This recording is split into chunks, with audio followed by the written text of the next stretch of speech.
ಹಳೆ ಕಾಲದ ಹೆಜ್ಜೆಗಳು. ಒಂದು ಕಾಲದಲ್ಲಿ ಮಲೆನಾಡಿನ ಮಧ್ಯದಲ್ಲಿ ಹಸಿರಿನಿಂದ ಕಂಗೊಳಿಸುತ್ತಿದ್ದ ಚಿಕ್ಕ ಹಳ್ಳಿ ಹೊನ್ನೇಗಿರಿ. ಈ ಹಳ್ಳಿಯಲ್ಲಿ 100ಕ್ಕೂ ಹೆಚ್ಚು ಕುಟುಂಬಗಳು ವಾಸಿಸುತ್ತಿದ್ದರೂ ಎಲ್ಲರಿಗೂ ಪರಿಚಿತರಾಗಿದ್ದ ಒಂದು ವ್ಯಕ್ತಿ ಹಳೆಯ ಅಜ್ಜಿ ಗೋವಿಂದಮ್ಮ. ಗೋವಿಂದಮ್ಮಕ್ಕೆ ಈಗ 90 ವರ್ಷ.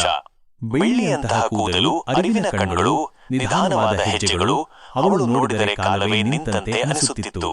ಆದರೆ ಅವಳ ಹೃದಯ ಮಾತ್ರ ಯುವತಿಯಂತೆ ಉತ್ಸಾಹದಿಂದ ತುಂಬಿತ್ತು. ಒಂದು ಸಂಜೆ ಗಾಳಿ ಮೃದುವಾಗಿ ಬೀಸಿ ಹೊಳೆ ಯೋಚಿಸುವಂತೆ ಹರಿಯುತ್ತಿದ್ದಾಗ ಗೋವಿಂದಮ್ಮ ತನ್ನ ಹಳೆಯ ಮರದ ಕುರ್ಚಿಯಲ್ಲಿ ಕುಳಿತಿದ್ದಳು. ಹತ್ತಿರದ ಮನೆಯ ಮಗು ನಂದನ್ ನೋಡುತ್ತಾ ಬಂದ. ಅಜ್ಜಿ, ನಮ್ಮ ಶಿಕ್ಷಕರು ಹೇಳಿದ್ರು ನಮ್ಮ ಹಳ್ಳಿ ಹಿಂದಿನ ಕಾಲದಲ್ಲಿ ಬಹಳ ಪ್ರಸಿದ್ಧ ಅಂತ. ನಿಜವಾ? ಅವಳು ಮಂದಹಾಸ ಮಾಡಿ ತಲೆಯಾಡಿಸಿದಳು. ಹೌದು ಮಗ, ನಮ್ಮ ಹಳ್ಳಿ ಹೊನ್ನೇಗಿರಿ ಎಂದು ಕರೆಯಲ್ಪಟ್ಟದ್ದು ಕಾರಣ ನಮ್ಮದು ಒಮ್ಮೆ ಘನತೆಮಯವಾದ ಉತ್ಸವ. ಜನರು ಸುತ್ತಮುತ್ತಲಿನ 5 ಹಳ್ಳಿಗಳಿಂದ ಬರುತ್ತಿದ್ದರು. ನಾಟ್ಯ, ಹಾಡು, ಹೋಳಿ, ಆಟ ಎಲ್ಲವಿತ್ತು. ಆಗ ಈಗ ಏಕೆ ಇಲ್ಲ ಅಜ್ಜಿ? ನನ್ನ ಪ್ರಶ್ನೆ ಕೇಳಿದ. ಅಜ್ಜಿ ನಿಟ್ಟುಸಿರಿಟ್ಟಳು. ಒಂದು ಚಿಕ್ಕ ಜಗಳ ಹಳ್ಳಿಯ ಮನಸ್ಸನ್ನು ಕಿತ್ತು ಹಾಕಿತು ಮಗ. ಹಬ್ಬ ನಿಂತರೆ ಸಂತೋಷ ನಿಂತಂತೆ. ನಂದನ್ ಆ ಮಾತು ಕೇಳಿ ಆಲೋಚನೆಗೆ ಜಾರಿದ. ಹಳ್ಳಿಯ ಹಿರಿಯರು ಕಳೆದುಕೊಂಡಿದ್ದನ್ನು ಯುವಕರು ಮರಳಿ ತರಬಹುದು ಎಂದು ಅವನು ನಂಬಿದ. ಮುಂದಿನ ದಿನ ಶಾಲೆಗೆ ಹೋದಾಗ ಅವನು ತನ್ನ ಗೆಳೆಯ, ನಮ್ಮ ಹಳ್ಳಿಯಲ್ಲಿ ಹಬ್ಬವೆಲ್ಲಂಬುದರಿಂದ ನಾವು ಮಾಡಬೇಕಾ?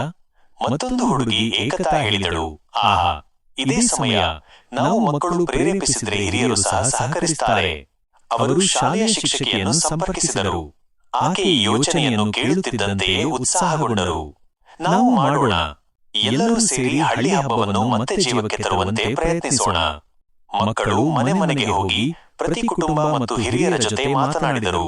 ಮೊದಲಿಗೆ ಕೆಲವು ಮಂದಿ ಇದು ಸಾಧ್ಯವಲ್ಲ ಎಂದರು. ಆದರೆ ಮಕ್ಕಳ ಕಣ್ಣಲ್ಲಿ ಹೊಳೆಯುತ್ತಿದ್ದ ಜ್ವಾಲೆ ಅವರ ಮನಸ್ಸನ್ನು ಕರಗಿಸಿತು. ಆಮೇಲೆ ಗ್ರಾಮ ಸಭೆ ಕರೆಯಲಾಯಿತು.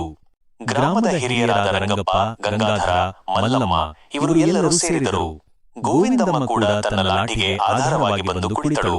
ನಂದನ್ ಎಲ್ಲರ ಮುಂದೆ ನಿಂತು ಹೇಳಿದ, ನಾವು ಎಂದಿಗೂ ಹಬ್ಬ ನೋಡಿಲ್ಲ. ನಮ್ಮ ಕಡೆ ಆಟ, ಉತ್ಸಾಹ, ಒಗ್ಗಟ್ಟು ಬೇಕೆಂದುಕೊಳ್ಳುತ್ತೇವೆ. ದಯವಿಟ್ಟು ನಮಗೆ ಸಹಾಯ ಮಾಡಿ ಹಬ್ಬ ಮರಳಿ ತರಲು. ಅವನ ಮಾತು ಎಲ್ಲರ ಮನಸ್ಸಿಗೂ ತಟ್ಟಿತು. ರಂಗಪ್ಪ ಮುಖಭಾವ ಬದಲಾಯಿಸಿ ಹೇಳಿದರು, ಮಕ್ಕಳೇ, ನಿಮ್ಮಲ್ಲಿ ನನ್ನ ಯೌವನದ ಉತ್ಸಾಹ ಕಂಡೆ. ಈ ಜಗಳವನ್ನು ತೆಗೆದು ಹಾಕೋಣ. ಹಬ್ಬ ಮತ್ತೆ ಮಾಡೋಣ. ಸಭೆ ಹರ್ಷೋದ್ಗಾರಗಳಿಂದ ಮೊಳಗಿತು. ಹಳ್ಳಿ ಹೊಸ ಶಕ್ತಿಯೊಂದಿಗೆ ಜಾಗೃತವಾಯಿತು. ಯುವಕರು ವೇದಿಕೆ ಕಟ್ಟಿದರು. ಹಿರಿಯರು ಸಂಪ್ರದಾಯಗಳನ್ನು ನೆನಪಿಸಿ ಕಲಿಸಿದರು. ಮಹಿಳೆಯರು ಉಡುಪು, ಹೂಮಾಲೆಗಳನ್ನು ಸಿದ್ಧ ಮಾಡಿದರು.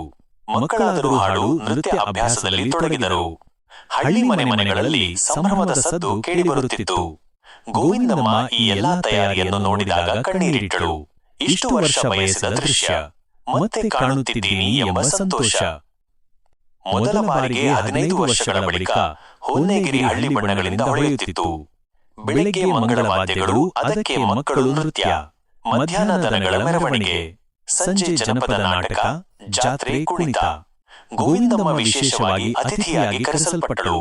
ಎಲ್ಲರೂ ಅವಳಿಗೆ ಗೌರವದಿಂದ ನಮ್ಮ ಹಳ್ಳಿಯ ಹೃದಯ ಎಂದು ಕರೆದರು. ನಂದನ್ ಮತ್ತು ಮಕ್ಕಳು ವೇದಿಕೆಯಲ್ಲಿ ನಿಂತು ಘೋಷಿಸಿದರು, ಈ ಹಬ್ಬ ನಮ್ಮದು, ನಮ್ಮ ಹಳ್ಳಿಯ ಒಗ್ಗಟ್ಟಿನ ಗುರುತು. ಜನರು ಚಪ್ಪಾಳೆ ತಟ್ಟಿದರು. ರಾತ್ರಿ ಚಂದ್ರನ ಬೆಳಕು ಹಳ್ಳಿಯ ಮೇಲೆ ಮಳೆಯುತ್ತಿದ್ದಾಗ ಎಲ್ಲಾ ಜನರು ಒಂದೇ ಮೈದಾನದಲ್ಲಿ ಸೇರಿದ್ದರು. ಹಬ್ಬದ ಕೊನೆಯ ಭಾಗ ಹೊನ್ನೆ ಬೆಳಕು ಪಾಲ್ಗೊಂಡರು. ಪ್ರತಿಯೊಬ್ಬರೂ ಒಂದು ದೀಪ ಹಚ್ಚಿ ಮೈದಾನದ ಮಧ್ಯದ ದೊಡ್ಡ ಅರಳಿ ಮರದ ಸುತ್ತ ಇಟ್ಟುಕೊಂಡರು. ಈ ಬೆಳಕು ಅವರ ಒಗ್ಗಟ್ಟಿನ ಸಂಕೇತ. ಗೋವಿಂದಮ್ಮ ನಿಧಾನವಾಗಿ ಮುಂದೆ ಬಂದು ಹೇಳಿದರು, ನಿಮ್ಮಲ್ಲಿ ನಾನು ನನ್ನ ಯೌವನವನ್ನು ಕಂಡೆ.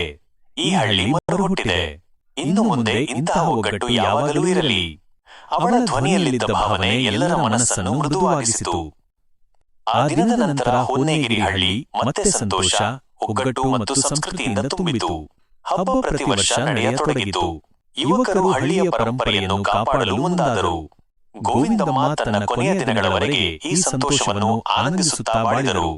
ಮತ್ತು ಮಕ್ಕಳಾದ ನಂದನ್, ಏಕತಾ ಹಳ್ಳಿಯ ಹೊಸ ನಾಯಕರು.